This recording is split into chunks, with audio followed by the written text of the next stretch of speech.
Overnight Jammu खित्ते में 21 लोगों ने अपनी जान कोविड-19 के कारण गंवाई है।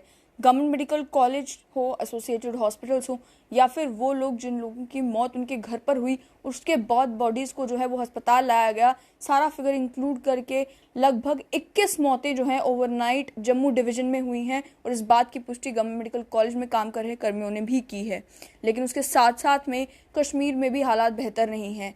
अभी एक न्यूज़ एजेंसी की खबर के अकॉर्डिंग 7 लोगों ने अपनी जान जो है वो कश्मीर में भी गंवाई है। और जो डेथ्स कश्मीर में हुई हैं उनमें एक 23 वर्षीय युवा भी है जो कि कमावारी श्रीनगर के रहने वाले थे और एसएमएचएस हॉस्पिटल में उनकी मौत जो है वो हुई है।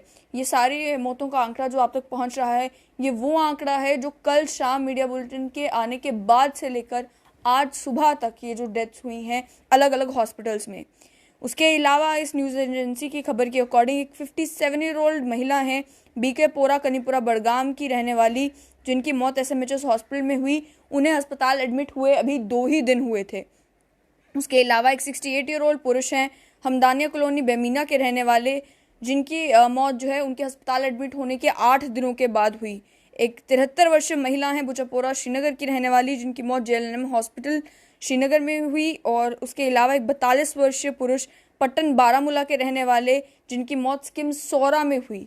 साथ ही में एक 75 वर्षीय पुरुष कमावारी के भी रहने वाले थे, जिन्हें 10 दिन जो अस्पताल में एडमिट रहे, लेकिन उसके बाद उनकी भी मौत जो है वो बायलैटरल कम्युनिटी एक्वायर्ड निमोनिया से हुई। और आखिर में एक महिला थी डलगेट श्रीनगर की रहने वाली, जिनकी मौत सीडी हॉस्पिटल में हुई उनके हॉस्पिटल एडमिट होने के 2 दिनों के बाद। ओवरऑल अगर कल की भी बात की जाए तो कल जो फिगर देखने को मिला जम्मू कश्मीर में कोविड-19 की डेथ्स का 59 था। और उसमें भी हाई नंबर जो कैजुअलिटीज़ का था वो जम्मू डिस्ट्रिक्ट में देखने को मिला, जहां पर लगभग 31 कोविड कैजुअलिटीज़ जो हैं वो जम्मू में हुई, जम्मू रीजन में हुई। और उसके अलावा जो जिन लोगों की मौत हुई उसमें जम्मू डिस्ट्रिक्ट का नंबर जो है वो सबसे हाई था, यानी कि 16 डेथ्स जो कल के दिन मीडिया बुलेटिन आने तक हुई वो जम्मू डिस्ट्रिक्ट में हुई। और राजौरी में 6 लोगों ने अपनी जान गंवाई, कठुआ और सांबा में 3 लोगों ने अपनी जान गंवाई, और पुंछ, डोडा और उधमपुर इन तीनों डिस्ट्रिक्ट से भी एक एक व्यक्ति थे जिन्होंने अपनी जान कोविड-19 के कारण गंवाई। कल भी एक खबर राजौरी कॉलेज से आई कि एक प्रोफेसर जो वहाँ पर पोस्टेड थे उनकी मौत कोविड-19 के कारण हुई। उसके अलावा जो है आर्मी ऑफिसर के पिताजी, उन्होंने अपनी जान कोविड-19 के कारण गंवाई। 2 माइग्रेंट वर्कर्स उधमपुर और बिहार के रहने वाले जो काम जम्मू कश्मीर में कर रहे थे, उनकी जान कोविड-19 के कारण गई। और साथ ही में एक पीडीडी के ऑफिशियल भी थे जिन्होंने अपनी जान जो है वो कोविड-19 के कारण गंवाई। जो माइग्रेंट वर्कर्स की जो अगर बात करें, जो उत्तर प्रदेश और बिहार के रहने वाले थे, वो राजौरी डिस्ट्रिक्ट में काम कर रहे थे और उनकी मौत भी राजौरी डिस्ट्रिक्ट में ही हुई। उसके अलावा जो आर्मी ऑफिसर के पिताजी थे वो मिलिट्री हॉस्पिटल सतवारी में एडमिट थे और उन्होंने अपनी जान वहाँ पर गंवाई। उसके अलावा जो पीडीडी ऑफिशियल थे वो कठुआ के रहने वाले थे और जीएमसी कठुआ में उन्होंने अपनी आखिरी सांसें ली। साथ ही में अगर बात की जाए कि लद्दाख में भी कोविड-19 के केसेस और डेथ्स का जो हैं वो चल रही हैं, वहाँ पर भी एक 46 ईयर ओल्ड सीनियर मैनेजर जो थे एनएचपीसी के, रांची के रहने वाले थे, झारखंड के, और करगिल डिस्ट्रिक्ट में पोस्टेड थे, उन्होंने अपनी जान जो है कोविड-19 के कारण कल लद्दाख में गंवाई।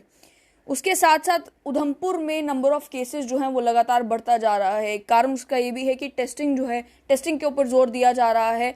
लेकिन कल उधमपुर में जेल्स में से ये पता चला कि 72 प्रिजनर्स जो हैं और साथ ही में 9 स्टाफ मेंबर्स कोविड-19 के लिए डिस्ट्रिक्ट जेल उधमपुर में कोविड पॉजिटिव आए। नियरली 479 प्रिजनर्स के कल टेस्ट हुए थे कोविड-19 के, और जो पॉजिटिव प्रिजनर्स हैं बताया जा रहा है कि मोस्टली एसिम्टोमेटिक हैं और उन्हें भी आइसोलेट कर दिया गया है। अब कल के दिन जिन लोगों ने अपनी जान गंवाई उनमें से जम्मू डिस्ट्रिक्ट में अगर बताएं तो लोग सैनिक कॉलोनी के रहने वाले थे, सेक्टर 4 त्रिकुटा नगर के रहने वाले थे, शिवनगर के, तालाब तिल्लो के, ओल्ड जानीपुर के, सतवारी के, चकमलाल खोर के, रिहाड़ी कॉलोनी के, आरएसपुरा से 2 लोग थे, छन्नी रामा से, उस्ताद मोहल्ला से, दुर्गा नगर से और नानक नगर से के रहने वाले लोग थे जिन्होंने अपनी जान कोविड-19 के कारण गंवाई। राजौरी डिस्ट्रिक्ट में भी जो है वो डेथ्स का आंकड़ा अब डेली जो है वो 6-5 इसके करीब रह रहा है। और राजौरी डिस्ट्रिक्ट की अगर बात की जाए तो जवाहर नगर, बुद्धल, सरूला, मंजाकोट, बेला कॉलोनी, बदून, सुंदरबनी, इन सभी इलाकों से लोगों ने जो है अपनी जान गंवाई। और कठुआ डिस्ट्रिक्ट में भी खोख्याल, कठुआ टाउन और जखवर, इन 3 इलाकों से लोगों ने अपनी जान गंवाई है। सांबा की अगर बात की जाए तो सांबा में भी, विजयपुर में इन्फेक्शन जो है रुकने का नाम नहीं ले रहा। और डोडा में भी, हालांकि डोडा में नंबर ऑफ केसेस कम है, लेकिन डेली 1 या 2 डेथ्स जो हैं वो डोडा डिस्ट्रिक्ट से भी हो रही है। 75-year-old पुरुष थे जूड़ा ठाठरी के रहने वाले, जिनकी मौत डोडा से हुई। और उसके अलावा पुंछ से एक 76-year-old महिला थी, मेंढर की रहने वाली, जिनकी मौत जो है वो कल कोविड-19 के कारण हुई। उधमपुर से भी एक 65 वर्षीय पुरुष थे, उधमपुर टाउन के रहने वाले, जिनकी मौत कोविड-19 के कारण हुई। ओवरऑल अगर सिनेरियो देखा जाए तो आज भी नंबर ऑफ केसेस में ज़रूर थोड़ा सा डिक्रीज देखने को मिल सकता है, लेकिन पेरिफेरीज में, उधमपुर में, राजौरी में, बाकी जगहों पर, सांबा में, कठुआ में, इन सभी इलाकों पर भी और ज़्यादा फोकस देने की ज़रूरत है, क्योंकि इन इलाकों से कोविड-19 के केसेस जो हैं वो बढ़ते नज़र आ रहे हैं। खास तौर पर अगर फोकस किया जाए राजौरी के ऊपर और उधमपुर के ऊपर, क्योंकि इन्फेक्शन तेज़ी से इन इलाकों में भी फैल रहा है और जैसे जैसे इन्फेक्शन फैल रहा है डेथ का आंकड़ा भी बढ़ता जा रहा है। जम्मू की अगर बात की जाए, कल जब नंबर 31 आया, पहले से ऐसा लगा कि थोड़ा बेहतर जो है सिचुएशन हुई है, लेकिन उसके बावजूद भी ओवरनाइट 21 लोगों ने अपनी जान जो है वो अलग अलग हॉस्पिटल्स में गंवाई है। और 21 लोगों की जान जाना ये सिग्निफाई करता है कि अभी भी कोविड-19 की ये बीमारी जो है वो थमी नहीं है और अभी भी लोगों की जानें जा रही हैं। बहुत सारे लोग अभी ये कह रहे हैं कि कोविड-19 के अलावा और भी बीमारियां हैं। आप समझें, बाकी बीमारियां भी हैं, उन बीमारियों से भी लोगों की जान जाती हैं, लेकिन वो बीमारियां फैलती इस तरीके से नहीं हैं। अगर किसी व्यक्ति की जान हार्ट अटैक की वजह से हो रही है तो वो हार्ट अटैक किसी और में ट्रांसमिट नहीं कर सकता, लेकिन ये वो बीमारी है जिसे कंट्रोल किया जा सकता है, केवल एहतियात बरतने की जरूरत है। ये वो बीमारी है जिसे फैलने से रोका जा सकता है, क्योंकि अगर ये जिस तरीके से फैल रही है तो ये और जो लोगों की जान ले सकती है, वो समझना जरूरी है। एक व्यक्ति अगर, जो युवा घर से निकल रहे हैं, सामान खरीदने के लिए निकल रहे हैं, किसी और कारण से निकल रहे हैं, वो जब घर जाते हैं अपने माँ बाप को इन्फेक्ट करते हैं। हो सकता है उस युवा पर इस बीमारी को कोई असर ना पड़े, हालांकि अभी युवा भी इम्पैक्ट हो रहे हैं, पर उसके माँ बाप जो है, कोई डायबिटिक होगा, किसी को बीपी की बीमारी होगी, या कोई बीमारी नहीं भी है, कोई स्मोकर होगा, लंग्स ऑलरेडी वीक होंगे, उन लोगों की क्या हालत हो जाएगी जब वो इन्फेक्ट हो जाएंगे, ये भी समझने की ज़रूरत है। और साथ ही में जो ग्रैंड पेरेंट्स हैं इन घरों में, जो बुजुर्ग हैं इन घरों में, उन्हें कितना ज़्यादा खतरा इस इन्फेक्शन से है। वैक्सीन की 2 डोजेस लगवाने के 14 दिन के बाद आपको फुल्ली वैक्सीनेटेड माना जाता है। तो ये मत सोचें कि आपने 1 डोज वैक्सीन की लगवा ली है तो अब हम जो है बिना मास्क के भी घूम सकते हैं, अब हम इन्फेक्शन को इतना सीरियसली नहीं लेंगे तो भी चलेगा। इन्फेक्शन को बहुत सीरियसली लेने की जरूरत है, क्योंकि अभी भी जाने जा रही हैं, और इस बात का ब्लेम डॉक्टर्स के ऊपर डालना जो है वो भी सही नहीं होगा। ये बीमारी ही इस तरीके की है। अलग अलग स्टेट्स में, अलग अलग देश के भागों में भी इस बीमारी ने जिस तरीके का आतंक मचाया है, आप समझें कि अभी हालात जम्मू कश्मीर में उस तरीके के नहीं पहुंचे हैं, लेकिन उसके बावजूद भी कितनी जाने जा रही हैं। फर्स्ट वेव में इतनी डेथ्स जो हैं वो देखने को नहीं मिली थी जितनी इस कोविड की सेकेंड वेव में देखने को मिल रही हैं। और जम्मू डिवीजन जो है वो बहुत ही बुरी तरह इम्पैक्टेड है इस कोविड-19 से।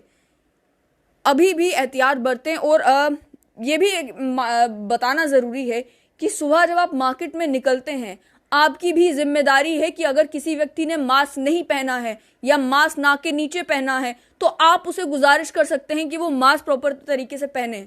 आप किसी रेडी पर सब्जी खरीदने के लिए जा रहे हैं, जो रेडी लगाने वाला है उसने अगर मास्क ठीक तरीके से नहीं पहना है, आपकी जिम्मेदारी बनती है कि आप उसे कहें कि वो मास्क ठीक तरीके से पहने।